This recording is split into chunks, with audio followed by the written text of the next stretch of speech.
Զրուցում ենք սեյսմիկ պաշտպանության ոլորտի մասնագետ, գիտությունների դոկտոր պրոֆեսոր Սերգեյ Նազարեթյանի հետ։ Քանի որ նախորդին էլ մենք երկրաշարժ ունեցանք Հայաստանի տարբեր մարզերում,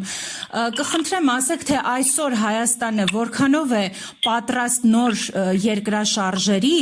հատկապես Գյումրիում, մեծ աղետից հետո մենք այսօր ինչ քայլեր ենք արել եւ որքանով ենք նորին պատրաստ։ Ուրեմն սեյսմիկ վտանգի կարևոր գնահատման քարտեզը կազմված է 2000 թվականին դարձավ սեյսմոկայուն շինարարության նորմ։ Այդ նորմերով ամբողջ Հայաստանի տարածքը 8 բալ է, փոքր մասը, մեծ մասը 9 բալ, որոշ տեղերել 9-ից 10 բալ։ Սա նորություններ սեյսմիկ վտանգի մագարտակի տեսակետից, որովհետև 1937 թվականից սկսած նորմեր են պատրաստվել Հայաստանի համար։ Սկզբից գնահատել են 6 բալ, հետո 6-ից 7, 7-ից 8 եւ այլ, եւ վերջապես Սպիտակի ժամանակ արդեն խոսք եղավ 9 բալի մասին, իսկ 20 թվականին, 2020 թվականին արդեն 9-ից 10 բալի մասին։ Վտանգի մագարտակով մենք պրոբլեմ չունենք, բոլոր շենքերը հիմա որ նախագծվում են, հաշվի առնվում այդ վտանգը։ 2020 թվականի նորմերի մագարտակը, որը իրականության մոդել բարձր է։ Պատրաստ լինելը կախված է ժողովրդից, համապատասխան ծառայություններից, սեյսմիկ վտանգի ռիսկի գնահատումից, սեյսմոկայուն շինարարությունից եւ այլ։ Այսինքն մեզ բարդ կոմպլեքս խնդիր է եւ երբ որ երկրաշարժ է լինում, թույլ օղակ է, որտեղ որ խոցելի է ոլորտը, այդտեղ լինում են կորուստներ մեծ թե մարդկային, թե նյութական։ Գյումրու մասին եթե խոսենք, այսօր Գյումրին ամենասեյսմիկ տեսակետից անվտանգ քաղաքն է Հայաստանում, որովհետև 1988 թվականի Սպիտակի երկրաշարժի ժամանակ ինչ որ ավերվելու էր, ավերվեց 17,000 զոհ ունեցանք, հսկայական նյութական կորուստներ։ Հիմա վերականգնելուց, վերակառուցելուց հետո Գյումրին 23,000 բնակարան է կորցրել Գյումրին։ Նոր կառուցած թաղամասերը նույնիսկ մի քիչ անիմաստ ամուր են, մասնավորապես անի թաղամասը, այնտեղ շենքերի տակը 70 սանտիմետր հաստությամբ երկաթբետոնից պլիտա են թափում, նոր վրան 3-4 արգանի շենք են կառուցում։ Լավ է հրաժարվեցին դրանից, որովհետև այդ շատ թանկ էր նստում։ Հիմա շենքերը Գյումրիում կառուցված են 9 բալի հաշվարկով կամ ամրացված են եւ պատասխան որ որակը հատկապես Քրկորյանի ֆինանսավորմամբ լինսի հիմնադրամի կառուցած շենքերը իդեալական որակի են։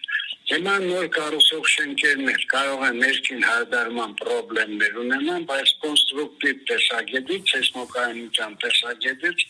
ես համոզված եմ, որ դրանք կայուն են։ Այսօր նորից եմ կրկնում, Գյումրին համարվում է ամենասեյսմոկայուն, պես ասեմ, սեյսմիկական վտանգության տեսակետից ապահով քաղաքը։ Մեր պրոբլեմները հիմնականում Երևանում են, հատկապես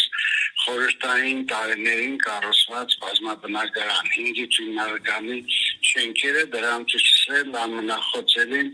111 սերիայի տղրարչակ շենքերն են, որոնք որ Գյումրիում 9 արգանի շենքերի 85% անմիջապես ավերվեց երկրաշարժից, մնացածները այնպիսի ծանր վիճակում են, որ քանդեցին։ Մոտավորապես այս կանան։ Իսկ երկրաշարժը պետք է լինի նորմալ է, մեր տարածքը սեյսմոակտիվ տարածք, իսկ ամսի 8-ի երկրաշարժը մարտի 8-ի սովորական երևույթ էր, առավել ևս որ Սպիտակի օջախային գոտում է, դա հետ երկրաշարժյան, այսպես ասած, հետ ցնցումնային պրոցես է, նորմալ է 14,000 հետ ցնցում է առ այսօր գրանցվել սպիտակի երկրաշարժից հետո այդպես փոքր լինում է ժողովուրդը մասին չի բանում մեկ էլ պես զգացվող երկրաշարժեր են լինում դրանք օդանկավոր չեն գործընթացը դեռ երկար կդիտևի մինչև որ օջախը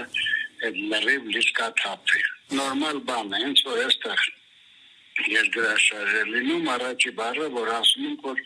սպիտակի 88 թվականի երկրաշարժի հետ ցնցումներն են, որը որ նորմալ օրինաչափ երևույթ է։ Պարոն Նազարեթյան, եւս մեկ հարց, այսօր մենք խնդիր ունենք Երևանի հետ կապված, երբ որ շենքերը այդքան մոտ են իրար կառուցում, կխնդրեմ ասեք, թե հաշվի առնում են այդքան մոտ իրար շենքերը կառուցելուց երկրաշարժի ժամանակ հնարավոր վտանգները։ Հետո երկու բառի վրա պետք է ուշադրություն հրավիրեմ, առաջինը դա քաղաքաշինական խնդիր է, շենքերը իրարից ինչ հեռավորության վրա կառուցեն։ Ունենք նորմեր, համոզված եմ, որ նորմերով դժվար թե խախտում լինի, որովհետև մի բավականին խիստ է նախագծողները դրա համար քրեական պատասխանատվության են ենթարկում։ Ինչ մնում է շենքերի որակին 9 բալի հաշվարկով են հիմնականում կառուցում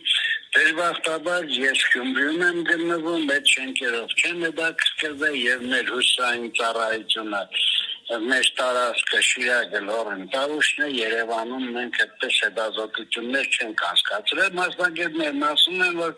որակը բավականին լավ է միաձուն կարկասային շենքեր են սրանք ավելի լավ են ամբողջ աշխարհում կառուցում են այնտեղ որակը ապահովելու համար պետք է լավ նախագիծ արվի ստանդարտերին համապատասխան շինանյութ լինի